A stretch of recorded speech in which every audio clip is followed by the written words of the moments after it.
Você pode ser uma pessoa que sofre ao ir à igreja.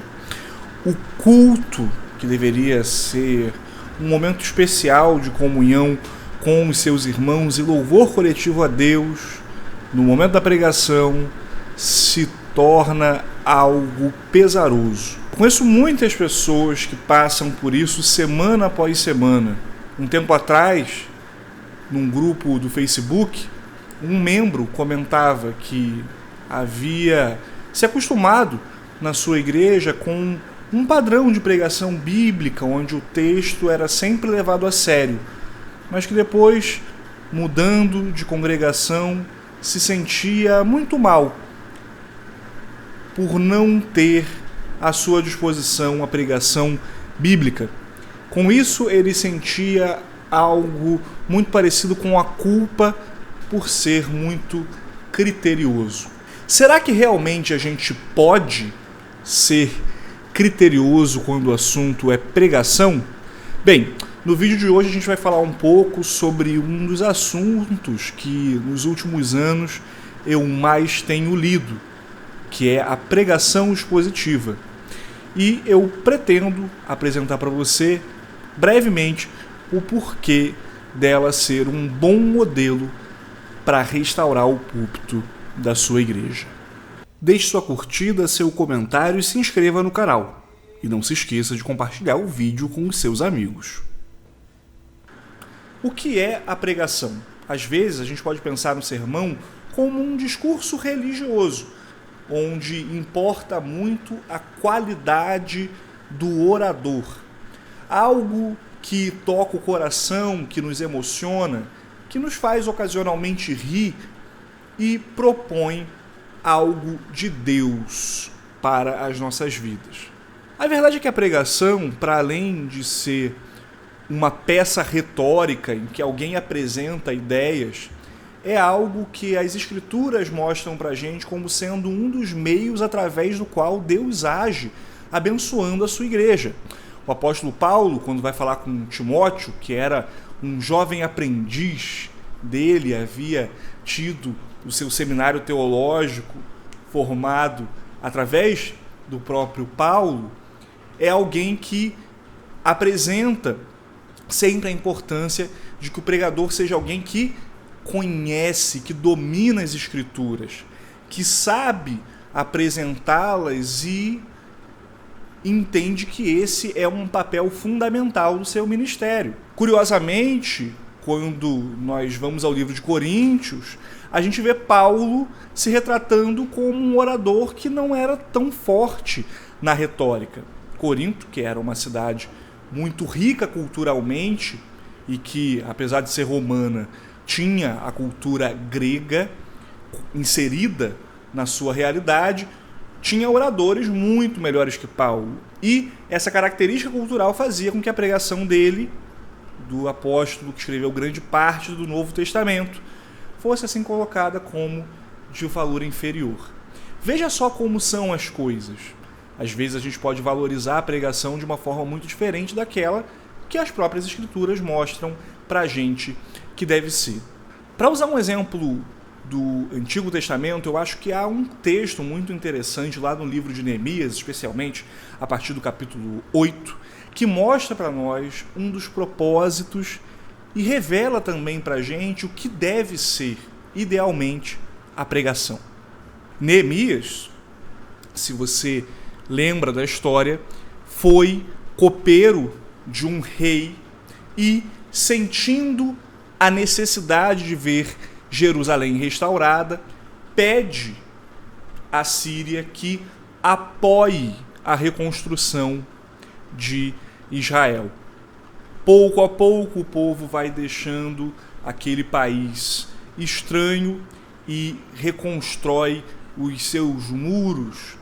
Não ganha soberania, é verdade que eles continuam sendo um reino vassalo, mas tem a possibilidade de retornar à terra através da coragem, da articulação política e da bênção de Deus que estava sobre Neemias. Há algo ainda mais interessante, mais impressionante do que aquilo que Neemias, com um tempo recorde, realizando uma obra pública, faz, reparando as brechas e reconstruindo a cidade. Há um momento muito especial, que é o momento onde Esdras se coloca como um grande personagem, e é um momento em que a lei de Deus é novamente colocada à vista do público. E o texto bíblico diz para nós que o povo se reúne naquele momento tendo sede da palavra de Deus. Eles haviam estado durante muito tempo fora de casa. Muitos deles já sequer dominavam a língua em que foram dados os desígnios de Deus. Eles haviam perdido a capacidade, tinham sido, como dizem hoje os antropólogos, os sociólogos, aculturados, tinham perdido muito da identidade deles como nação. E é nesse momento em que, de forma sobrenatural, o coração deles vai sendo encaminhado para a necessidade de ouvir a palavra de Deus. E Esdras, que havia sido recolocado no cargo de sacerdote, que era um cargo religioso, onde não só ele era responsável por realizar os sacrifícios, mas também por ser o mestre da lei, por ser o grande ensinador e o grande professor do povo, é elevado. E é elevado num tosco pedaço de madeira, numa pequena plataforma, onde ele fica um pouco superior ao povo, e ali começa a ler a palavra de Deus. E o texto diz que, lá no capítulo 8, que esse texto vai sendo compreendido através da ajuda de intérpretes. Vamos ao texto, que é muito interessante e que nos ajuda a compreender um pouquinho do que Deus tem a nós sobre pregação. A partir do verso 4, do capítulo 8 do livro de Neemias, a narrativa diz assim: Esdras, o escriba, estava num púlpito de madeira que fizeram para aquele fim. Estavam em pé ao lado dele, à sua direita, toda uma sucessão de nomes de pessoas relevantes naquele momento. Verso 5. Esdras abriu o livro à vista de todo o povo, porque se encontrava num lugar mais elevado do que todo o povo. Quando abriu o livro, todo o povo se pôs em pé. Esdras louvou o Senhor, o grande Deus, e todo o povo, levantando as mãos, respondeu: Amém, Amém. Inclinaram-se e adoraram o Senhor com o rosto em terra. Logo em seguida a gente vê o nome de vários levitas que participaram disso, e o texto segue dizendo: E os levitas ensinavam a lei ao povo. O povo permanecia no seu lugar. Eles iam lendo o livro da lei claramente, dando explicações de maneira que o povo entendesse o que se lia. Neemias, que era o governador, e Esdras, sacerdote e escriba, e os levitas ensinavam o povo e disseram todos: Esse dia é consagrado ao Senhor nosso Deus, e por isso vocês não devem prantear nem chorar. Porque todo o povo chorava ouvindo as palavras da lei. Eu acho que esse texto é interessante para a gente porque ele mostra, nos primeiros versos do capítulo 8, que o povo de Deus havia se reunido de forma espontânea. E o povo de Deus se reúne de forma espontânea com o desejo de conhecer melhor a Deus. E a solução para esse anseio é que a palavra seja exposta e seja compreendida. Esse povo se entristece com as palavras do livro da lei porque percebe que havia estado muito distante, que tinha uma vida em desconformidade com ela. Mas eles ganham a oportunidade, através daquela exposição, de reconhecer ao Senhor e de ser novamente o seu povo.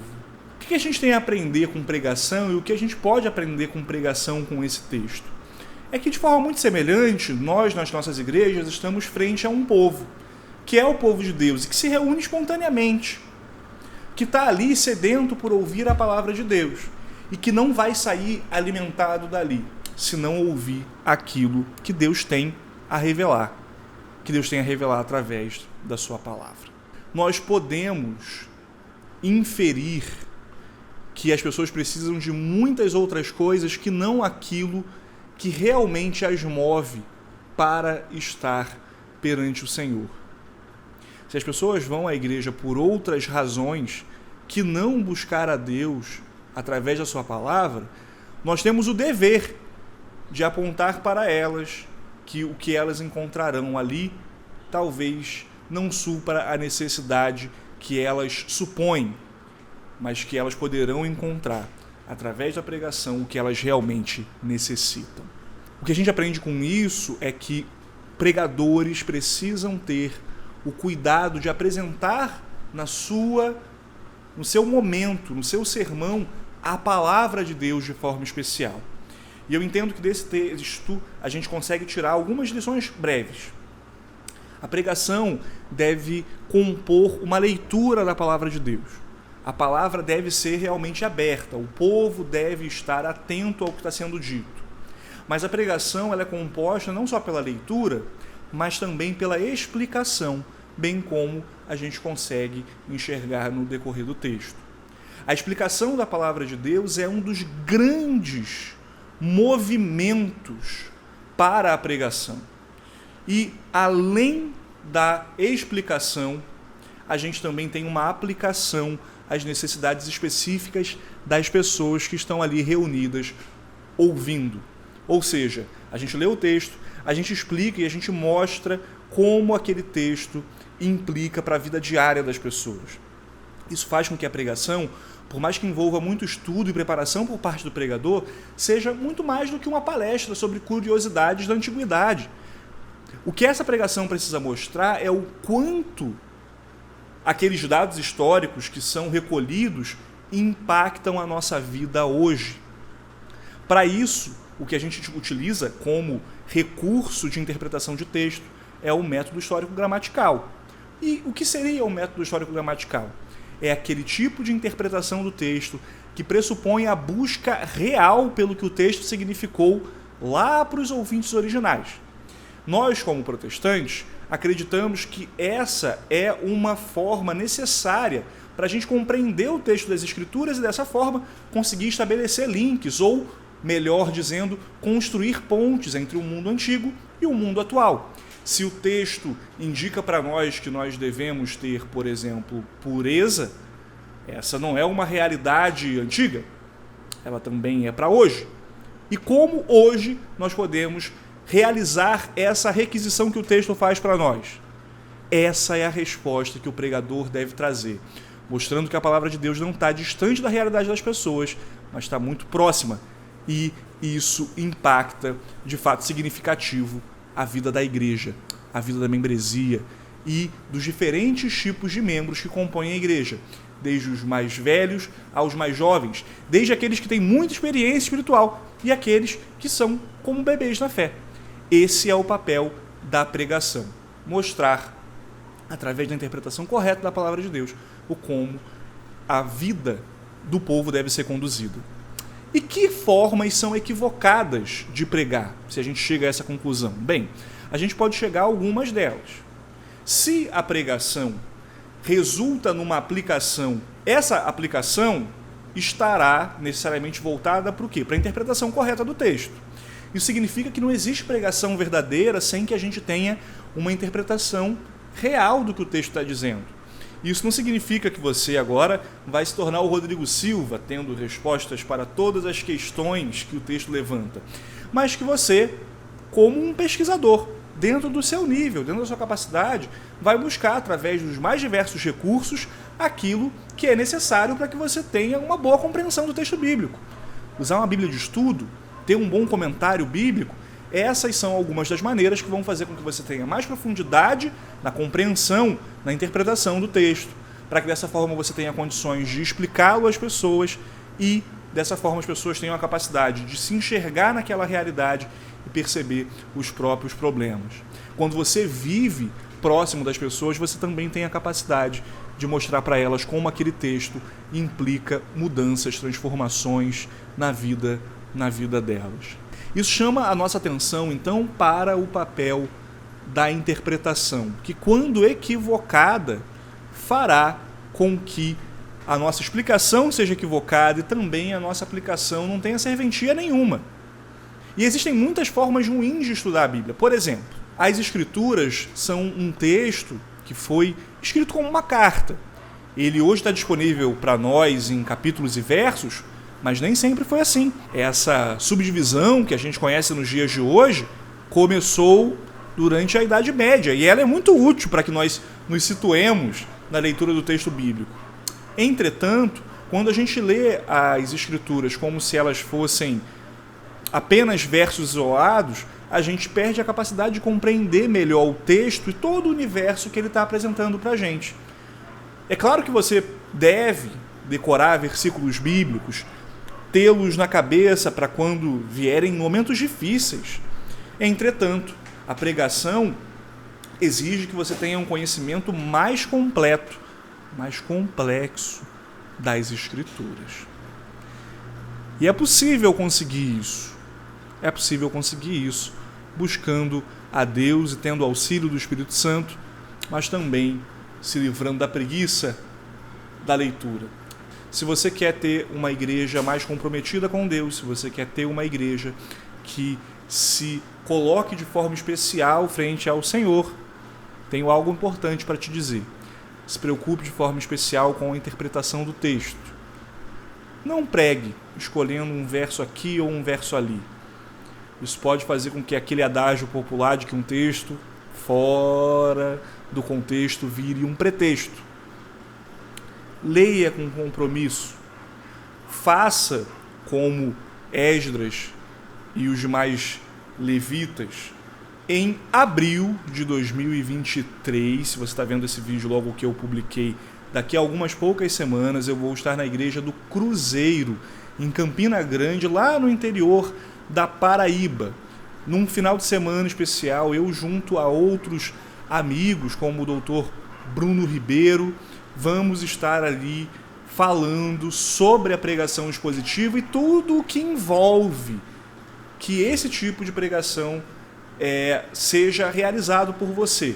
A gente vai falar sobre interpretação do texto, a gente vai falar sobre teologia da pregação, a gente vai falar sobre como você consegue apresentar para as pessoas e explicar melhor o texto bíblico e também como encontrar aplicações, construindo esse link, essa conexão entre o texto antigo e a vida atual das pessoas. Eu vou deixar mais informações aqui na descrição para que você, se assim desejar, esteja lá. E eu espero contar com as suas orações e, se você for da região, também com a sua presença. Vai ser um prazer para mim poder, talvez, conhecê-lo pessoalmente dentro em breve. A mensagem que eu deixo, independente se você está vendo esse vídeo antes ou depois do evento, é que pregação é coisa séria e uma das grandes formas de nós termos uma vida espiritual séria, seja como pregadores, seja como membros, seja como ouvinte, seja como quem está falando, é considerar de forma séria aquilo que Deus diz através da sua palavra e se deixar ser transformado por ela. É por isso que eu acredito que a pregação expositiva é tão importante para a vida da igreja, ainda que outros tipos de pregação, como a pregação temática, tenham papel e tenham importância. Mas, convenhamos, veja só, comer uma comida processada uma vez ou outra no final de semana pode ser algo necessário, pode ser algo que traga algum descanso para você. Mas o que te faz saudável é o arroz com feijão em todo dia. Pregação expositiva é a melhor forma de manter a sua saúde, a saúde da sua igreja em dia. Ela é o arroz com feijão. Ela realmente faz com que nós tenhamos uma melhor compreensão do texto bíblico e também uma aplicação melhor nos nossos corações.